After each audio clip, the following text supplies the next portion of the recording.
Salut tout le monde, bienvenue dans le Daniel Davis Deep Dive. Je ne sais même pas si c'est la version Roadshow, mais en tout cas, on est sur la route. Là, je suis à l'aéroport de Washington Dulles, prêt à partir pour une nouvelle petite aventure. Mais écoutez, j'ai une info à partager pendant qu'on attend l'avion, surtout après ce qu'on a déjà évoqué dans 2 de nos émissions plus tôt aujourd'hui. Vous savez, quand le président Trump a dit qu'il y aurait une attaque sur l'île de Kharg, qu'on allait reprendre les bombardements pour une 3e nuit. Et puis, littéralement 5 heures plus tard, il publie ce message sur Truth Social, que vous pouvez voir à l'écran, où en gros, il nous dit « J'ai parlé à toutes ces personnes en Iran, à des dirigeants de haut niveau, et on est, vous voyez, sur le plan du concept, comme sur les détails, prêts. Ils sont prêts à conclure un accord. »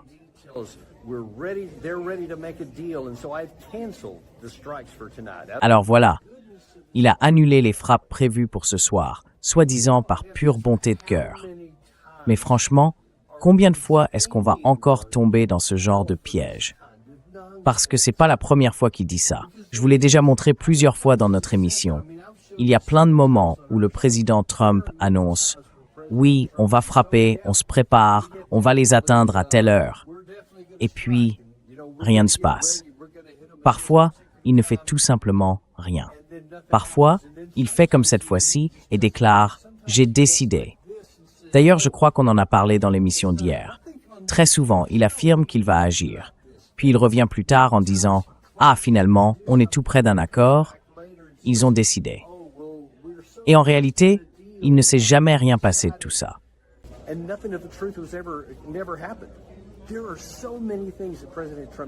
Il y a tellement de choses que le président Trump dit. Je pense que je vais finir par faire une émission là-dessus un de ces jours. Si on a le temps de passer en revue toutes ces déclarations, ces promesses qu'ils vont faire quelque chose, puis qu'ils reviennent en arrière. Et regardez, si quelqu'un doute encore que les Iraniens n'ont rien accepté, encore moins les détails de quoi que ce soit, eh bien, en quelques heures, tous les médias officiels iraniens, je crois que c'est l'agence ISNA, l'agence Fars, disaient tout la même chose. Vous savez ce qu'ils disaient? Trump recule encore. Alors écoutez, ce n'est pas neutre tout ça. Quand Trump agit comme ça encore et encore, il ne sacrifie pas seulement la crédibilité de sa fonction, il jette aussi par-dessus bord la crédibilité de sa parole. Les gens tout simplement ne le croient plus.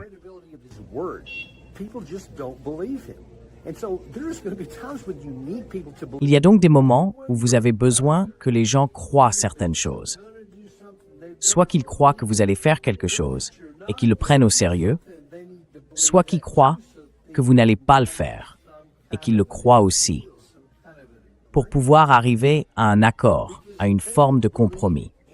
Parce que si plus personne ne croit ce que vous dites, il peut arriver un jour où vous leur direz « Non là, vous devez le faire, sinon on va frapper fort. » Et cette fois, vous le penserez vraiment.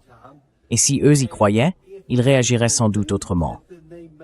S'ils pensaient que vous alliez vraiment frapper fort, ils se diraient peut-être « Bon alors, on ferait mieux de faire ce que les États-Unis demandent. » Mais pour l'instant, ils se contenteraient d'en rire.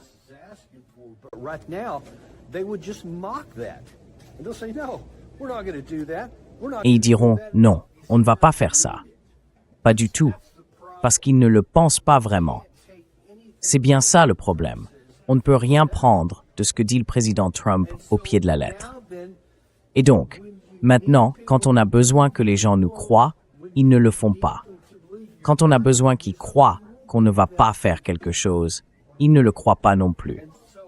Et nous voilà engagés dans une guerre, avec nos troupes sur le terrain, qui ne savent pas toujours ce qu'elles sont censées faire. On continue de contacter certaines de nos sources qui ont des liens sur place, et elles sont aussi perdues que nous. Elles entendent ce genre de déclaration. L'une des sources à qui j'ai parlé ce matin m'a dit « On n'a même plus autant de troupes là-bas, parce qu'on en a fait revenir une partie. »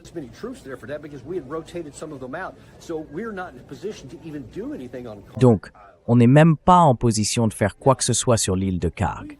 Maintenant, on pourrait encore y faire quelque chose. Si le président Trump donnait l'ordre L'armée est très flexible, très adaptable, et elle trouverait un moyen d'agir. Mais ce serait improvisé, pas réfléchi, et ça aurait des conséquences catastrophiques. Ce n'est pas comme ça que fonctionnent de bonnes opérations de combat. On ne fait pas juste ce qu'on veut, comme ça. On ne décide pas sur un coup de tête en se disant « c'est bon, on est la plus grande armée du monde, pas besoin d'entraînement, pas besoin de répétition, ni de ressources, ni même de renseignements fiables. » Non, on n'a pas besoin de tout ça. On est l'Amérique. On peut faire ce qu'on veut.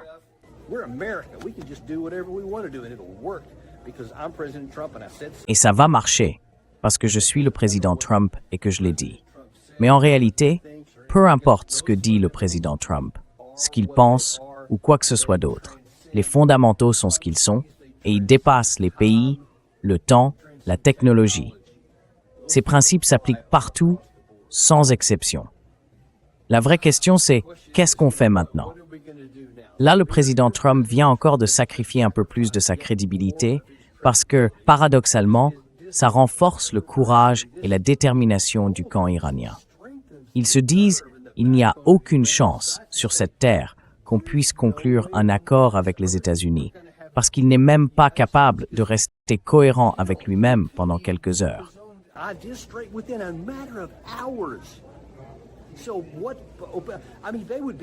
Donc enfin, ce serait de la folie.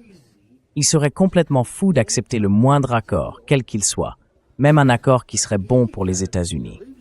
Parce que, franchement, pourquoi croirait-il qu'un seul article d'un tel accord serait appliqué loyalement par les États-Unis? À moins qu'ils n'obtiennent quelque chose d'abord. Là, peut-être qu'ils iraient sur un principe d'échange, un pour un. Ils diraient « D'accord, on est prêt à faire un geste ici.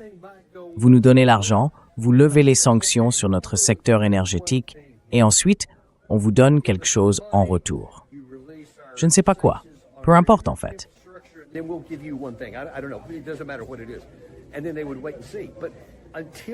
Et ensuite, ils attendraient pour voir.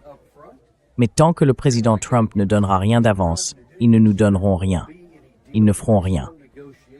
Donc il n'y aura pas d'accord. Il n'y a pas de négociation, parce que l'autre camp n'est pas fou. Ils ne sont pas insensés, ni autodestructeurs. Même si vous ne les aimez pas, même si vous détestez la façon dont ils dirigent leur pays et la manière dont ils gouvernent, il y a beaucoup de gens qui ont de très bonnes raisons de ne pas aimer, voire de détester le gouvernement iranien. Aucun problème avec ça. C'est normal.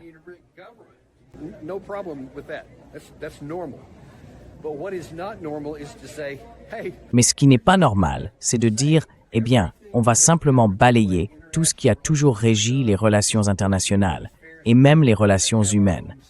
On va inventer nos propres règles, les écrire sur un bout de papier, et le reste du monde, surtout l'Iran, fera ce qu'on lui demande. Ça n'arrivera pas. Alors, où en est-on maintenant? Apparemment, on ne va pas frapper ce soir. Mais encore une fois, ne prenez même pas ça pour acquis. Je m'apprête à monter dans un avion, et Dieu seul sait ce que je trouverai en arrivant à notre prochaine destination. Peut-être que je verrai des rapports disant que d'autres bombes sont tombées. Qui sait? Parce que tout est possible. Et tout cela continue, encore et encore.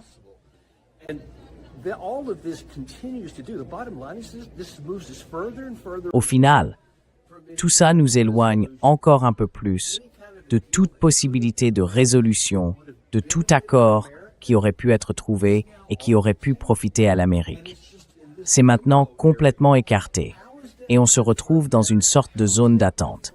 En quoi est-ce que c'est bon pour l'Amérique? En quoi est-ce que c'est bon pour les citoyens de notre pays, pour notre économie, pour nos troupes déployées, pour nos alliés dans la région? Ce n'est bon pour personne, sauf peut-être pour Benjamin Netanyahou, parce qu'apparemment, il aime ce conflit. Il aime cette incertitude. Tout ce qui maintient les forces armées américaines dans la région et les gardes impliqués, il est pour. On peut donc imaginer qu'il a probablement passé un coup de fil paniqué quand il a entendu le président Trump dire qu'il n'y aurait pas d'attaque.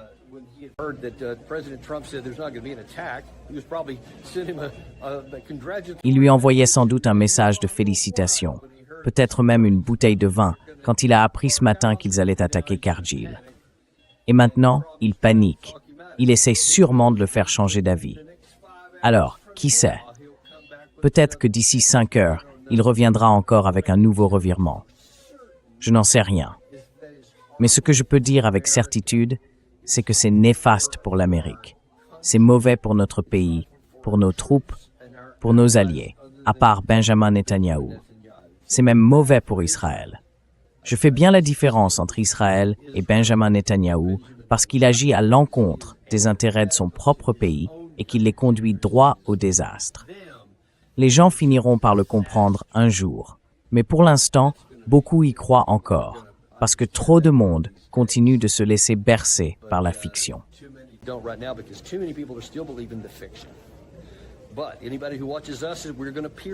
Mais pour tous ceux qui nous regardent, on va percer à travers cette fiction, parce qu'on n'a pas peur, on ne se laisse pas influencer. On est là pour vous dire la vérité, quelle qu'elle soit, même quand c'est des choses folles comme celle-là.